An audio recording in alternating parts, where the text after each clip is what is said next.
the next slide up, please. Truth is important. Telling the truth is also important. Now, who finds it difficult to tell the truth all of the time? Okay, only 4 of you, so that surprises me. So those 4 of you who struggle with telling the truth all of the time, what are some of the reasons why we might not tell the truth?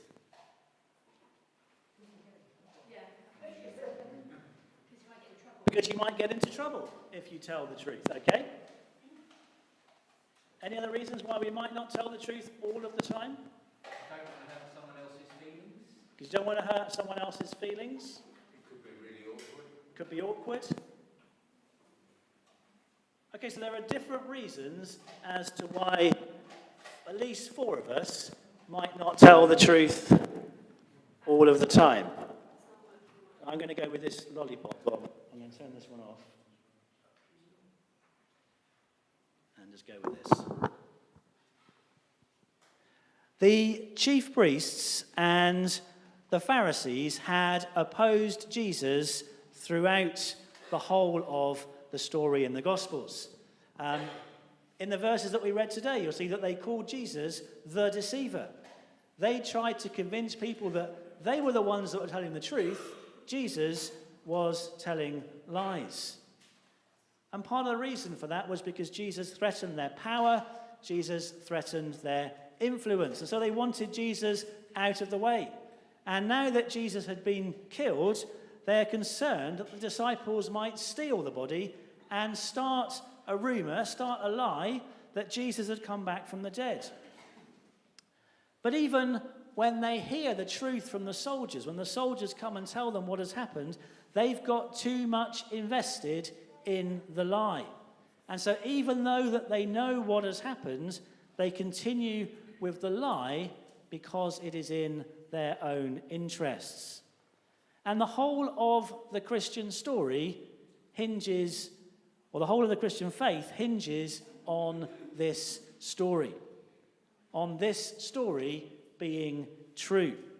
Later in the New Testament, Paul says, if Christ has not been raised, then our faith is useless. And so central to our faith is the fact that Jesus died on a cross, that he was buried, and that he came back to life. And for me, one of the the main bits of evidence that convinces me that this story is true is what happens next.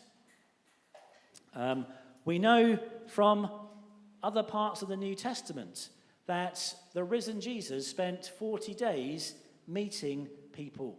Not just a few people, not just the disciples, but hundreds of people. Eyewitnesses, many of whom were still alive when the New Testament was written. Hundreds of people that knew that this story was true, that Jesus was alive. Now, we've said that one of the reasons that people tell lies is because if they tell the truth, they might get into trouble. And so we tell lies to keep out of trouble. Certainly, if the news of the resurrection got out, the chief priests and the Pharisees would have to admit that they were wrong all along. They'd have to admit that they were the ones who'd been telling lies and that Jesus had been telling the truth. Their position, their power, their influence, and all the trappings associated with that would have gone forever. And so they lied to keep themselves in their positions. One of the things that you discover as you read the book of Acts, though, is that, and in the book of Acts we read the story of the first Christians, we read the story of the first churches, is that as the disciples went around telling people that Jesus was alive, they got into all kinds of trouble. They got beaten up. They got arrested. They got put in prison. There were times when they went hungry. There were times when they suffered. They gave their possessions away to help others. Some of them were even killed because of their faith in Jesus. Why would you do that if you knew you were following a lie? The chief priests lied because it was in their own interests. The disciples told the truth even though it got them into trouble. They knew that Jesus was alive. They knew that Jesus was the true king. And for me, the only explanation of the behavior of the disciples that we read of in Acts was that they knew that Jesus had come back from the dead. They'd seen him with their own eyes. And because this story is true, everything changes. And we're going to think a little bit more about that in a couple of minutes after Julia's going to lead us in another song. There are a lot of fearful people in the story that we read this morning. Now, who is afraid of anything this morning? Are you afraid of anything that wants to tell us what it is? Heights. Okay, we'll be mentioning that in a couple of minutes' time. Bats, as in cricket bats. Oh, real bats. I can say it would be a problem if you're scared of cricket bats. Seaweed? Yes. That's a weird one. Okay, so I expect we all have... Oh, you're afraid of the dark. And so there are different things that we might be afraid of. In the story that we read, the Pharisees and the high priests, they're fearful that the disciples are going to come and steal Jesus' body and start a rumor that Jesus has come back from the dead. And so they post a guard, professional armed soldiers, to make sure that a bunch of ragtag fishermen won't be able to come and steal the body. But an angel appears, there's an earthquake, the stone is rolled away, and the guards are terrified. They shake and they fall to the ground like dead men. The angel didn't need to roll the stone away. The angel didn't roll the stone away so that Jesus could get out. The angel rolled the stone away so that Mary, the soldiers, the disciples, the chief priests, if they wanted to, could all look in and see that the tomb really was empty, that Jesus was no longer there. The women, who, as you will remember from the reading, didn't have any part to say. I'm just going to park that and leave that for another day.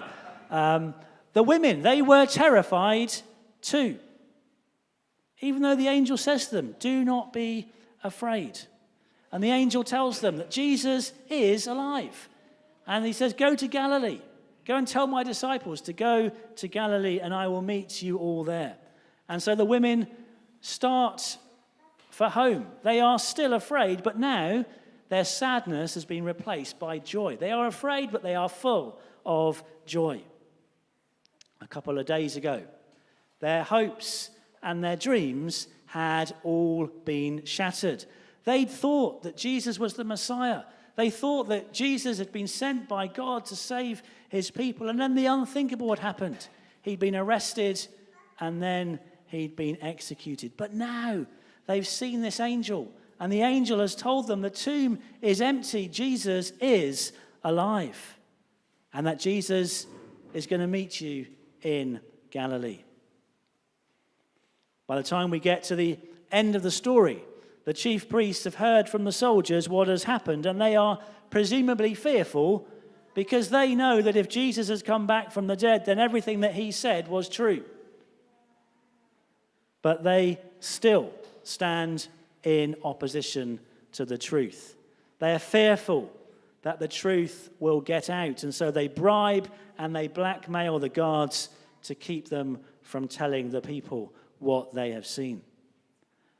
And then the women are on their way to tell the disciples the news, and all of a sudden Jesus meets them and they fall at his feet and they worship him. The graphic that went with our last series on the Sermon on the Mount was this little orange fish swimming against the tide and swimming against the other fish. And I must say, I was really proud of this graphic, and I thought that would be great to make into a t-shirt. And we've talked about this graphic a number of times over our series on the Sermon on the Mount. And I mentioned it in my weekly email reflection last week. And in the WhatsApp group on Wednesday, talking about spring harvest, Julia said, enjoy being part of a huge crowd of orange fish this week.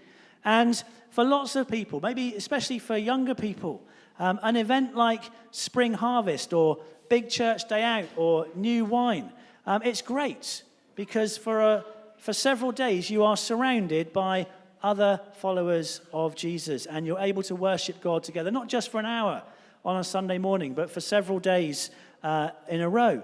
And all of a sudden you're an orange fish surrounded by lots of other orange fish.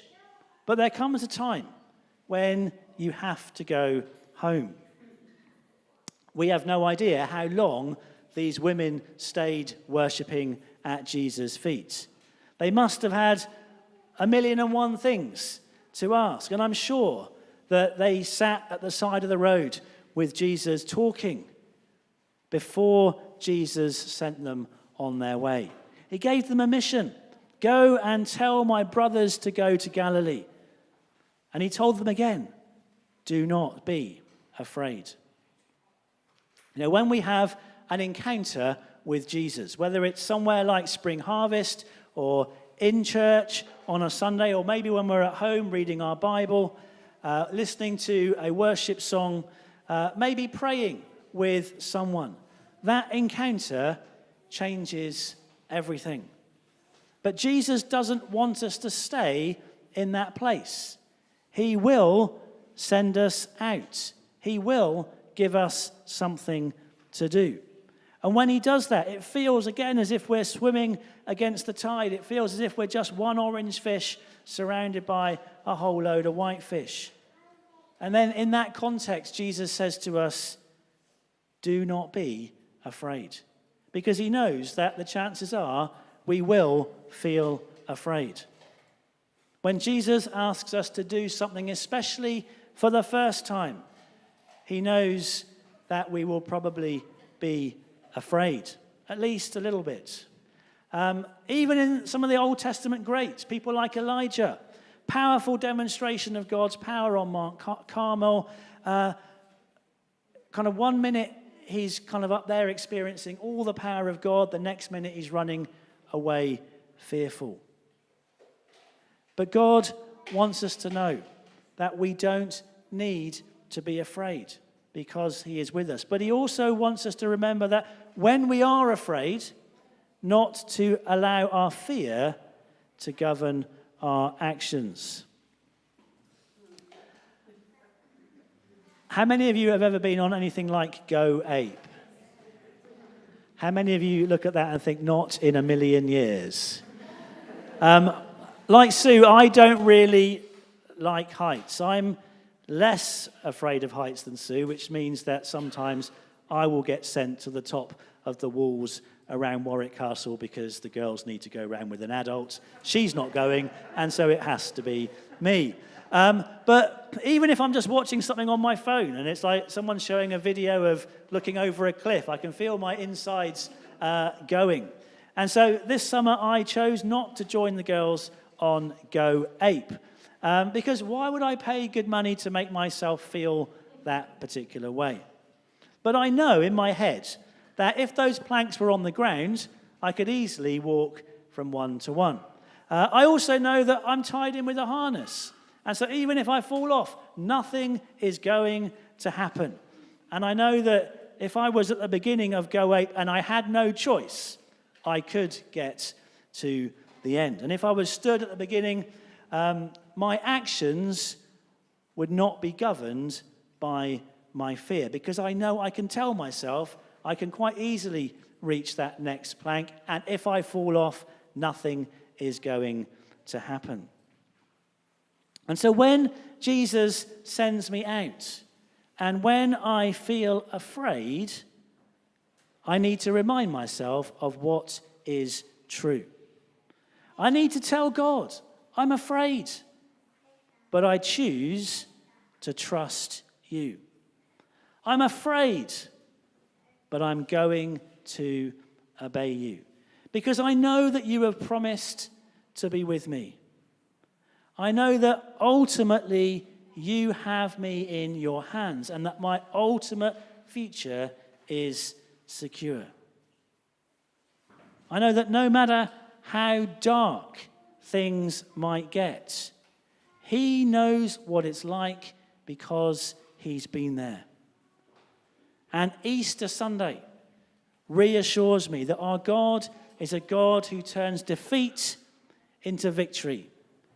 He turns death into life.